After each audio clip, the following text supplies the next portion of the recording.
ورا شاہ کریما دستگیرا اشرفا. ایک شخص آتا ہے جس کا نام ہے یادگار محمد، مذہباً وہ شیعہ اور رافضی ہے. وہ بڑا غضب میں تھا، ناراضگی میں تھا. وہ کہتا ہے اے فقیر نکل میرے ناز سے. بیمار بھی رہتا تھا اور بیمار لوگوں کو غصہ بھی بہت آتا. تو پھر غریب نواز نے وہ ٹکڑا اس کی طرف بڑھا دیا کہ لو اسے کھا لو. کھا لیا. کھانے کے بعد اچانک اس کے اندر اتنا سکون آیا، اتنا سکون. کہا اب میں کسی طبیب اور کسی ڈاکٹر کی دوا اپنے گھر میں رہنے نہیں دوں گا. جو آپ کے ٹکڑے سے مجھے شفا ملی ہے وہ کسی طبیب کی دوا سے نہیں مل سکی. اور وہ کھایا اور گھر گیا. اور گھر جانے کے بعد اپنے پورے خاندان کو لے کر آیا. کہا حضور جس دین پر آپ ہیں، آپ نے قرآن کی آیت پڑھ کر نہیں سنایا، آپ نے حدیث پڑھ کر نہیں سنایا. آج کے دور میں بس پڑھنے اور پڑھانے کا دور رہ گیا ہے. اس قرآن غیروں کو کیا مطلب کہ قرآن کیا ہے اور حدیث کیا ہے؟ وہ آپ کو دیکھتے ہیں، وہ آپ کو دیکھتے ہیں. آپ تو بس انہیں جس طرح وہ چٹیوں پر چوراہوں پر کھڑے ہو کر اور زور زور سے ہنس کر جیسے وہ چائے اور دیگر چیزوں کا استعمال کرتے ہیں ہم بھی کر رہے ہیں. ہم بھی کر رہے ہیں. جس طرح وہ اذانوں کا مذاق زبان سے اڑاتے ہیں ہم عمل سے اڑا رہے ہیں. ہم عمل سے اڑا رہے ہیں.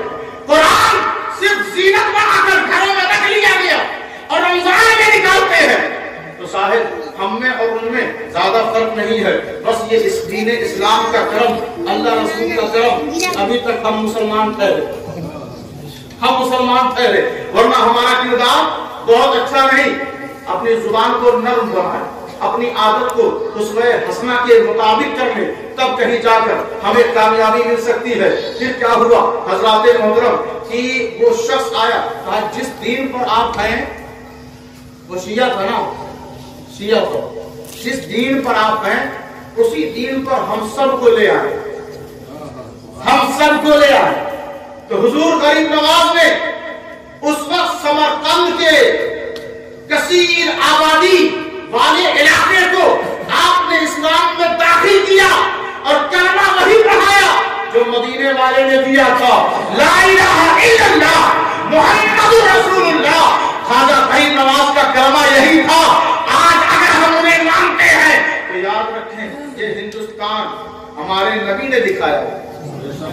یہ ہندوستان ہمارے نبی نے دکھایا ہے. کتنے ہم خوش نصیب ہیں کہ ہندوستان کا نقشہ غریب نواز کو اگر کسی نے دکھایا ہے تو وہ محمد رسول اللہ صلی اللہ علیہ وسلم نے دکھایا ہے.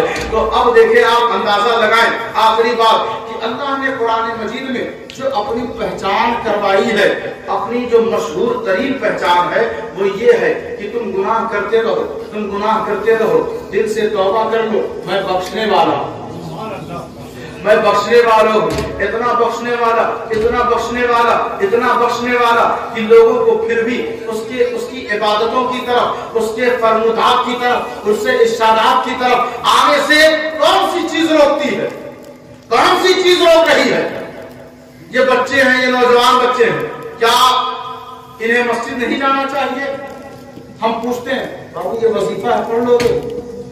ہم خانقاہ سے 30 سال 40 سال سے جڑے، داڑھی سفید ہو گئے، ناتی پوتے والے ہو گئے.